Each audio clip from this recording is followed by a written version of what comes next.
Hoy estamos con Javier Fernández Rufete, Javier Rufete, más conocido como Javier Rufete, y nos encontramos, bueno, lo primero, Javi, ¿cómo estás? Hola José Ángel, pues la verdad es que siempre que vengo a casa, que vengo a Lorca, encantado. La verdad es que ver gente como tú, gente que conoce de mucho tiempo, la verdad que encanta. Vaya sitio donde nos hemos encontrado, ya ha cambiado muchísimo, pero ha sido un sitio muy emblemático durante muchos años, porque aquí estaba en el antiguo campo de San José. Efectivamente, este ha sido el terreno donde se han vivido las historias más bonitas del fútbol lorquino, con diferencia, yo creo. Todavía el arte ha vivido cosas bonitas, pero le queda mucho. Y el San José yo creo que no lo olvida a nadie, desde nuestro marcador único y clásico, con la chapa de los Quijales hasta, bueno, pues eso, ese túnel en el que tantas cosas han pasado, el que iba desde el patio de caballo hasta el terreno de juego, y sobre todo pues un nombre propio, Jesús Moreno Manzaneque, que fue el último hombre que comandó el fútbol en la ciudad cuando estaba este estadio, y la verdad es que yo he tenido la suerte de narrar muchos partidos aquí con la SER y de vivir momentos increíbles. ¿Tu primer partido de fútbol aquí en Lorca fue aquí o no? Mi primer partido como periodista. No, de niño. Sí, bueno, yo el partido que más recuerdo con diferencia fue un partido de Copa Real Sociedad, el Lorca Real Sociedad, donde venía Arconada, que entonces era mi héroe, era un portero reconocidísimo en el país, lógicamente el portero internacional, y bueno, pues sí, ese partido no lo voy a olvidar nunca, que además lo tuve que ver, estaba el campo hasta arriba, y lo tuve que ver agachado. Entonces el San José tenía sus vallas de hierro, y entre la valla y había un murito que no tenía más de 20 centímetros, ahí encogido, ahí vi yo ese partido, y ese no lo voy a olvidar nunca. Recuerdos que siempre van a quedar. ¿Cómo llega Javi Rufete a los medios de comunicación? Bueno, pues es curioso, porque yo jugaba al fútbol en el Lorca Promesa. Yo era muy malo, como jugador era lo peor del mundo, pero le ponía un alma y un corazón y una pasión tremenda. Y entonces, pues los compañeros de los medios de comunicación, en la COPE, en la SER, recuerdo José Chico Estelví, que en paz descanse, Antonio López, pues estaban centrados obviamente en el primer equipo, que era el Lorca Deportiva, y cuando había que hablar de Lorca Promesa siempre había que llamar, porque no iba nadie, la prensa no seguía a este equipo. Entonces, pues siempre me llamaban, o la mayoría de las veces me llamaban a mí, para que les contase: oye, pues hemos jugado en la olla del campo 0, Lorca Promesa 2. Rufete, bueno, cuéntanos el partido. Pues a mí, que me ha apasionado tanto la radio y la comunicación, lógicamente me enrollaba. Lo normal era, en esa edad, decía: bueno, ¿y el partido qué? Pues bien. ¿Y cómo ha estado? Pues sí. Pues, no, y si había alguien que te daba un poco de juego, pues como que incidía en llamarle cada vez que se presentaba. Y entonces, pues así surgió. Un buen día, yo tuve un problema con José Ico, porque efectivamente yo quería jugar y él no me daba minutos, y me propone dejar el equipo. Y en ese momento me llama el director de la SER y me dice, que era Ismael Gariana, y me dice: oye, te escucho habitualmente en la radio cuando te llaman y hablan muy bien. Va a haber una baja, porque Antonio López, que estaba haciendo los deportes, se marchaba al departamento comercial. ¿Tú serías capaz de hacer un programa de radio de deportes? Y yo le dije: hombre, yo sí, claro que sí. Y bueno, pues va a estar Antonio López 2 semanas contigo, un poco entrando, y a la semana de estar con Antonio López me dice: yo creo que no te hago falta más, sigue tú. Porque es verdad que yo era un enamorado de la radio. Te voy a contar una anécdota. Yo, teniendo 8 y 9 años, vivía en el edificio, en la residencia de San Mateo, el que fue director de Cadena COPE, y yo sabía que vivía ahí. Y yo le escribía cartas con 7 y 8 años, y se las echaba en su buzón, diciéndole que me encantaba la radio, que me emocionaba mucho, que si algún día los niños pudiesen trabajar en la radio, que contase conmigo, que yo quería trabajar. Es decir, yo ya tenía alma de periodista, entre comillas, no de periodista, de informador. Yo tenía alma de informador. Y por eso digo, siempre he amado la radio. En mi casa se ha escuchado mucho la radio, mi padre ha sido un fan de la radio y yo la he llevado en el alma. Y aquella fue mi oportunidad. Y a partir de ahí, pues sin título y sin nada, con las manos limpias, pues empecé la SER, y ahí es donde arranca mi camino. 11 años en esa casa. 11 años en Cadena SER, luego Cadena COPE, luego la televisión, muchos medios de comunicación. ¿Hay alguna persona, algún profesional que te marcó más? Sí, hombre, mira, Javier Navarro, que fue también director de Radio Lorca, Cadena SER, fue uno de los directores que pasó por aquí y era el redactor de deporte. Entonces era director y llevaba los deportes en la etapa de Moreno Manzaneque. A mí me marcó mucho porque era ese periodista que aquí nos veíamos que era muy agresivo con el equipo, con los jugadores, y yo decía, ¿cómo le dice esas cosas, no? Y además, de hecho, tuvo con muchos conflictos con Moreno Manzaneque. Yo creo que Javier Navarro me marcó muchísimo como periodista. Luego Héctor Madrona, que además ahora es sacerdote, curiosamente, fue otro de los periodistas que hacía el magazine por la mañana. Otro de los periodistas que me marcó. Yo creo que son las dos personas con las que más empaticé en aquel tiempo. Después de muchos años en medios de comunicación, llega el Lorca Deportiva. Lorca Deportiva en Segunda División B, que asciende a Segunda División A, y además, bueno, tienen la suerte de estar pues prácticamente en todos los vídeos, en todos los audios que se escuchan de ese momento tan histórico como es el ascenso de Lorca Deportiva. Sí, pero aquello tiene su qué. Quiero decir, aquella historia la verdad es que fue preciosa porque yo había trabajado antes previamente en Onda 7 Televisión, en la televisión del Valle del Valentín, haciendo también programación deportiva. Y efectivamente llego al fútbol porque se crea ese grupo de empresarios cuando todo esto se mueve, que desaparece el San José, que aparece el Artés Carrasco, que aparecen los Antonio Baños, Martín Carrillo, en fin, hay un grupo de lorquinos que deciden hacer, bueno, pues es una junta directiva potente. Entonces en España iba bien la construcción y bueno, pues obviamente yo estaba en la serie y me llaman, me dicen, oye, que vamos tal, que queremos hacer un equipo serio en Segunda División B y necesitamos un jefe de prensa, porque en el fútbol se necesitan jefe de prensa. ¿Tú te vendrías? Pues pasó igual, después de 11 años en la serie, había estado otros casi 6 en la COPE, pues decidí tirar un poco mi vida por la cuneta y decir, bueno, voy a probar esto. Yo soy muy aventurero. Y entonces, pues efectivamente, me incorporé allí como jefe de prensa sin saber ni conocer nada y el tiempo nos fue enseñando y de él fuimos aprendiendo y al final pues ahí terminamos como jefe de prensa. Nos hablabas también de esa oportunidad que te llegaba en radio. Esta oportunidad con el Lorca Deportiva también fue un punto de inflexión en tu carrera profesional, esta oportunidad como jefe de prensa del Lorca Deportiva. Sin duda, porque además yo tengo un conflicto familiar, por lo que te digo, porque me decían, ¿cómo se te ocurre un trabajo? Tú ya eres fijo en la empresa, ¿cómo se te ocurre dejarlo todo? Por esto que el fútbol es muy inestable. Y yo sí, pero es que quiero, es verdad, quiero seguir creciendo, quiero probar cosas nuevas, era la inquietud. Y a los 2 años el equipo se cae. El primer año con Emery, que estamos a punto de llegar a Primera División. Luego, cuando llega en la segunda temporada, que Emery se va a la Almería, y aquí viene, bueno, antes de Salmerón estuvo que fue jugador de, yo te diré. ¿Yagüe? No fue Quique Yagüe. Yo te diré, fue un jugador del Zaragoza, del Real Madrid, y que fue nuestro entrenador. Es raro que no me acuerde de ese hombre, te lo diré. Bueno, pues efectivamente el equipo se cae de la segunda temporada y en mi familia me dicen, ¿ves? ¿Ahora qué? ¿Qué haces? Porque lógicamente ya en Segunda B, ya no necesitamos jefe de prensa y automáticamente tengo la suerte de que asciende el Cartagena. Y el Lorca desciende, pero asciende el Cartagena a Segunda División. Y la gente que estaba en Cartagena me conocía ya por los propios años que habíamos pasado en Segunda División. Ellos venían aquí a ver fútbol y me llaman y le digo a mi familia, digo, ¿veis? ¡Qué suerte!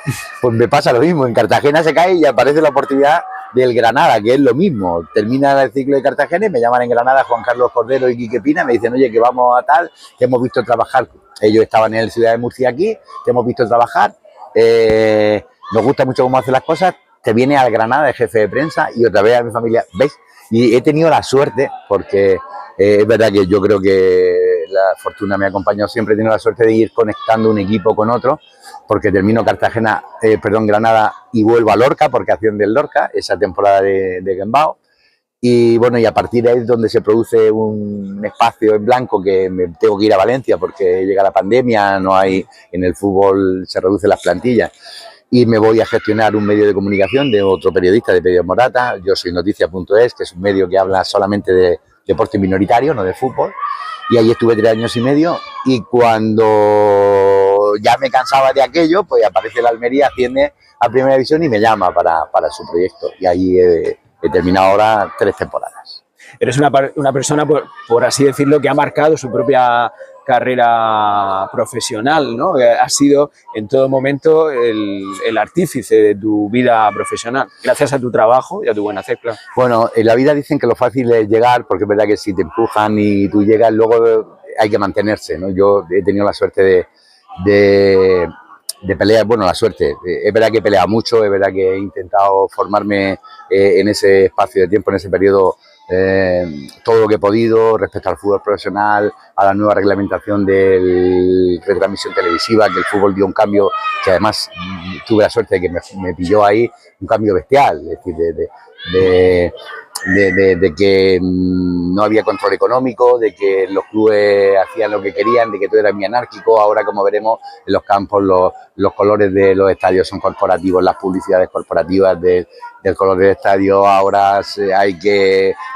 jugar con un alto de césped concreto. Ahora hay un director de partido que te controla absolutamente todo, la publicidad de las camisetas, los dorsales, está todo bien puesto, la humedad, los riegos, es decir, hay una persona que fiscaliza todo.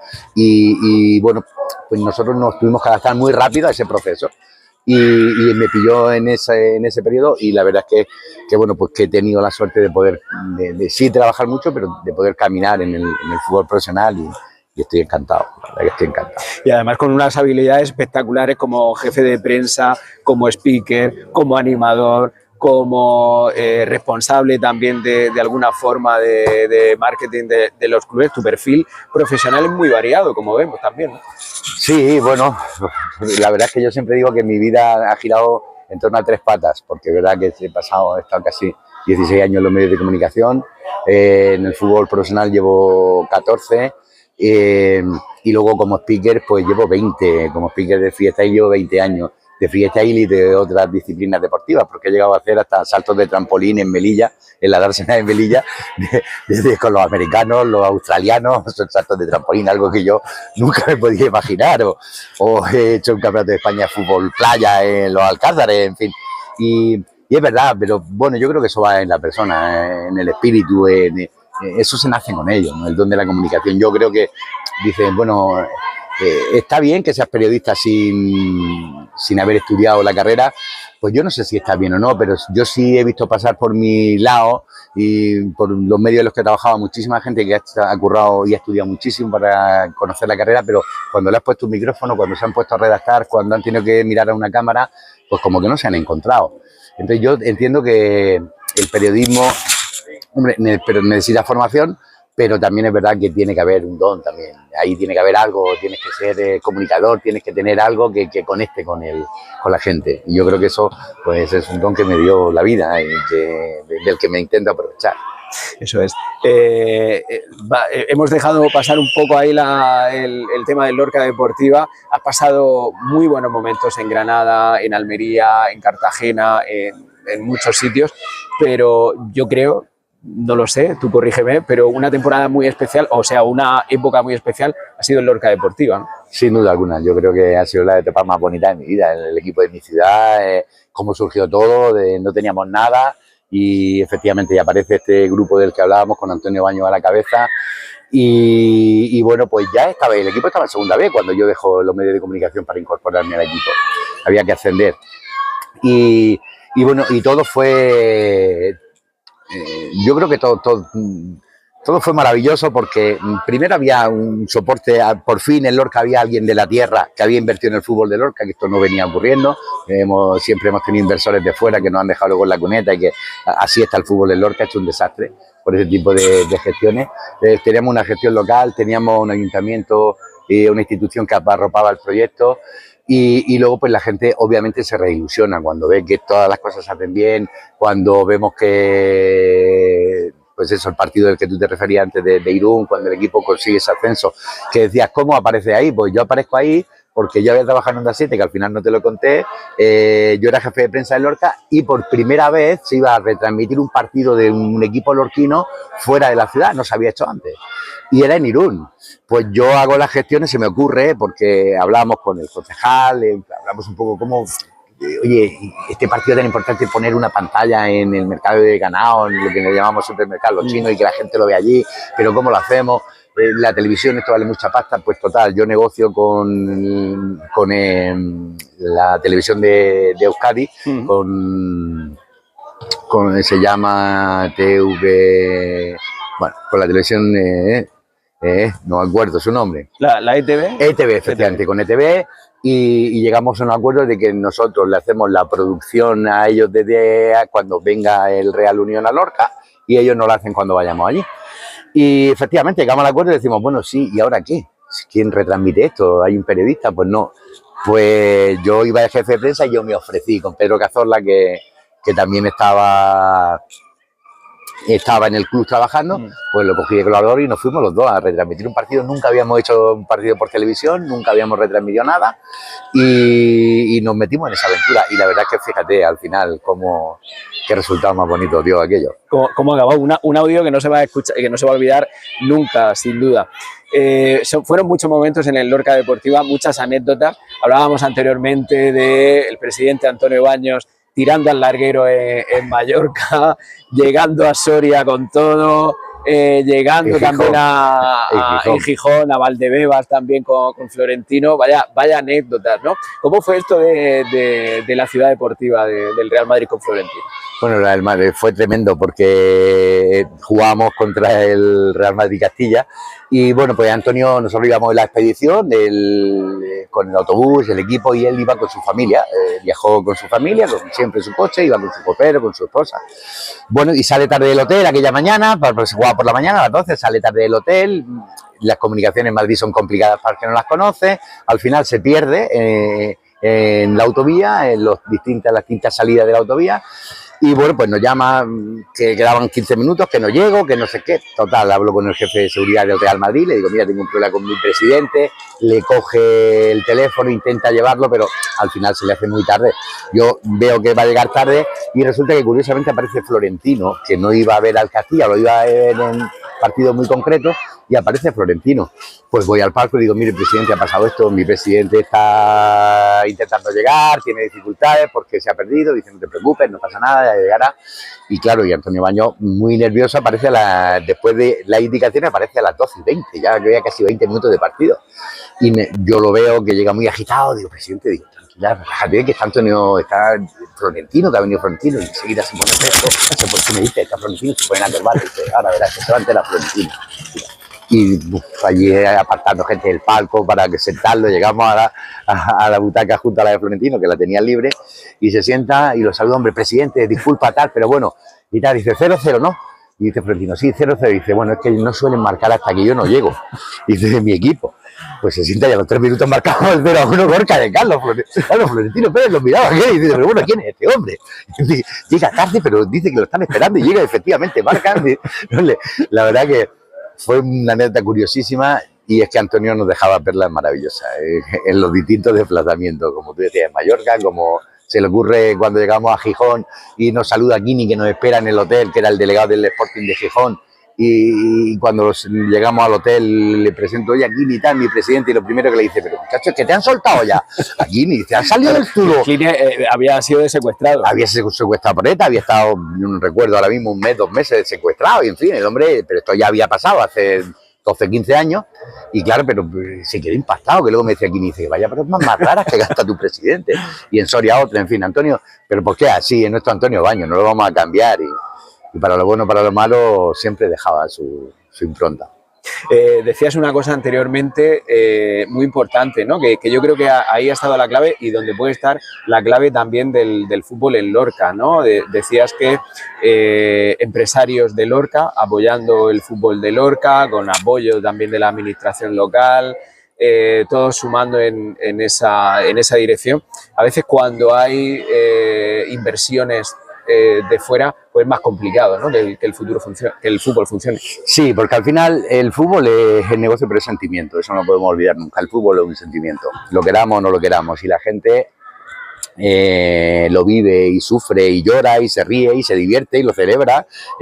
Entonces, cuando alguien no es de aquí, no puede tener el mismo sentimiento si las cosas van bien o mal que puede tener el aficionado, o que puede tener el colaborador o el directivo de la casa, que siempre habrá uno de la casa arropando el proyecto. Entonces, ese dolor yo creo que tiene que estar presente. aquí ha pasado que, bueno, ha venido Santos Márquez, ha estado X años, la ha liado muy gorda, ha dejado una deuda, se ha ido y no ha pasado nada. No ha pasado nada, pero al final Lorca se queda con deuda, no Lorca, sino seguramente muchos empresarios lorquinos, tiendas, comercios, restaurantes que no se les pagó su abono, y eso suele pasar mucho en el fútbol. Entonces, yo no digo que no haya buenos inversores, pero es cierto que en el fútbol actual yo estoy convencido de que cada vez se está perdiendo más esto que decía el sentimiento, porque cada vez llegan más inversiones de fuera y se pierde la identidad. Y a mí me ha sorprendido mucho, y no solo me ha sorprendido, sino incluso me satisface enormemente que Monchi deje el Aston Villa, que estaba con Unai Emery y con Damián Vidigaray, el Aston Villa para volver al San Fernando, al equipo de su tierra, al equipo de su ciudad, para ser presidente, para levantar ese proyecto. Esos son los proyectos que van a funcionar seguro, porque esos son los que van a ahorrar el durico, porque esos son los que no se van a gastar más de los que pueden, porque esos son los que van a poner el alma para el equipo, para que el equipo funcione. Entonces yo no quiero pensar, bueno, mi conclusión, todo el mundo puede pensar que el fútbol tiene que estar comandado por los ciudadanos de la ciudad al que pertenezca el equipo. Y si viene dinero, muy bien, pero nunca darle todo. Y muy bien, quiere invertir, hay un 30, un 40%, un 55%, fin de acciones, para que tú puedas participar en este proyecto, pero no el 100, no el 51, ni el 52. Nunca te puedes quedar con mi ciudad, con mi club, porque insisto, porque yo quiero que esto perdure. Y seguramente a ti, si no te va bien o te aburres de la ciudad, o no te dejan invertir, o no te puedes gastar el dinero que quieres gastarte en terreno, pues vas a coger y te vas a ir, como no ha pasado en muchas ocasiones. Totalmente. Decíamos anteriormente que son muchos años al frente del departamento de prensa de muchos clubes deportivos, muchos años en el plano profesional como speaker. ¿Qué es de lo más orgulloso que te sientes en tu carrera? Pues fíjate, yo me quiero quedar con cosas que han pasado en la radio y que han pasado en la tele, y que a lo mejor la gente no, yo no sé si se le da el valor o no que tienen, pero yo me quedo con el primer programa de televisión en directo que se hizo en Lorca, cuando la televisión local era algo desconocido y que nos sorprendía eso de que nos viésemos en la tele a la gente del pueblo. Eso era la leche. Yo tuve la oportunidad, la suerte primero de hacer el programa Lorca en Forma, que lo hizo en Tele Lorca, la televisión por cable. Ese programa que era grabado, yo recuerdo hacer media hora hablando una cámara sin imágenes, fijo, sin saber, y hola, buenas tardes, esto, como si fuera la radio, hola, buenas tardes, esto es Lorca en Forma, les voy a contar la actualidad deportiva, que aquello era infumable, pero cuando se empieza a avanzar, se propone hacer un programa para un magazine de noche en el Charlot, del Parc Charlot, de la avenida Juan Carlos I, para toda la ciudad, un magazine de 2 horas y media. Nadie había hecho nunca televisión en directo. La gente de Telelorca, Onofre, Isidro, fueron capaces de montar trayendo gente de otras televisiones que tenían amigos, que si en Beniaján, que tenían televisiones pequeñas, televisiones locales, pues porque no había personal suficiente, traía un cámara de una tele, otro cámara tal. Y conseguimos hacer un programa, un magazine, que, bueno, yo me siento orgulloso porque fue el primero que se hizo en directo, y en donde la gente se reunía. Había gente que se reunía los sábados por la noche, las peluqueras me acuerdo del barrio, se reunían 10 y 12 y 15 peluqueras, amigas y socias a ver ese programa, y en un montón de familias, y la gente iba a verlo allí, y fue la revolución. Aquel programa, yo creo que historia de la ciudad, el primer programa que se hizo en directo de televisión fue aquel. Y luego me quedo con los programas infantiles, Ayuntamiento Escolar o Riquintintavi, Ayuntamiento Escolar, que lo hicimos en la SER, o Riquintintavi, que lo hicimos también en televisión, que eran con los colegios, programas con colegios, que se hicieron esos programas con alumnos de 8 o 9 años, y que luego me lo he encontrado los chavales con 18, con 19, con 20 años, y me han parado por la calle y me han dicho, ¿te acuerdas tú de Riquintintavi? La canción Riquintintavi, escoge un color, el rojo, el azul, ¿cuál es mejor? Se acordaban de la canción, del momento. Nada, niños que luego ya son mayores y que te encuentras por la calle y dices, yo participé en aquel programa y no se me va a olvidar nunca. Entonces yo creo que los programas infantiles, aquellos, Riquintintavi y Ayuntamiento Escolar, me marcaron mucho, y ese programa de televisión también. Se llamaba Punto Centro. Fíjate que siendo tan profesional como eres, habiendo pasado por donde has pasado, pues recuerdes cómo, me llama la atención que recuerdes precisamente como de lo más orgulloso ese momento, ¿no? de apostar por ese programa local. Y quizás es algo también de lo que haya replantearse, ¿no? Porque vemos como los grandes medios de comunicación apuestan por la información nacional, y se está perdiendo un poquito todo eso, ¿no? Toda esa información local y la apuesta por medios de comunicación locales. Sí, así es. Yo es verdad que en el fútbol he vivido, he visto recoger a Messi el Balón de Oro en el Bernabéu, en el Camp Nou, jugando contra el Granada, y lo he visto y he tocado el Balón de Oro y él cogiéndolo a 1 metro. He estado con Cristiano cogiendo la bota de oro también en el Bernabéu. He vivido cosas muy bonitas que a cualquiera quisiera vivir en el fútbol, en el mismo césped del Bernabéu, ya te digo, del Camp Nou, en momentos. Pero efectivamente yo quiero quedarme con esa etapa del periodismo en Lorca. Y de esas tantas cosas que han pasado, la visita de los Reyes, que fue yo llegué a ser en el 89 y en el 90 vinieron los Reyes y yo cubrí con otros compañeros de los medios porque hubo un despliegue espectacular, la visita de los Reyes. Todo lo que ha sido las cosas que han acontecido en mi ciudad son las que más me han marcado, o el programa Tomando el Fresco en Onda 7, en la calle, allí en el polígono de San Antonio, en medio pintamos una pared, hicimos un programa, pero había un magazine todo el verano, todas las noches para la gente de Lorca. Y para mí eso, de verdad, tiene un valor incalculable por lo que tú dices, porque es verdad que las cadenas ya han cerrado la programación local, ahora tienes 10 minutos de deporte o 5 y ya los magazines están limitados a nada y encima todo muy condicionado. Y yo soy de la radio local, yo soy de los que quiero escuchar a mi gente, saber lo que pasa en mi ciudad. Será porque llevo mucho tiempo fuera de ella y estoy loco por volver, pero es verdad que las cosas de mi tierra son por encima de lo que pasa en el mundo, mi gente. Ya para ir cerrando, bueno, decíamos que has ido pasando también por muchos sitios. Recientemente cerrabas tu etapa en Almería. A partir de ahora, ¿qué proyectos tienes en la cabeza o qué tienes pensado hacer o qué te apetece hacer? Pues a ver, es difícil. Yo cumplo en un par de meses 63 años, me quedan 2 para jubilarme. Eso tiene como primer problema que quien te contrata ya con 63 años. Te quedan 2 para jubilarte y es verdad que en España cada vez es más difícil. Es cierto que, bueno, pues precisamente por todos estos años de trayectoria conozco mucha gente, hay algunas opciones y a mí me hubiese apetecido terminar en Almería, sinceramente, esos 2 años que me quedaban para jubilarme, haber terminado allí, haber terminado con el fútbol. Entonces ahora no he decidido qué voy a hacer, de ver, sinceramente, porque sí que voy a seguir haciendo freestyle el año que viene, Campeonato de España, que además lo hace la escudería Ciudad del Sol de Lorca.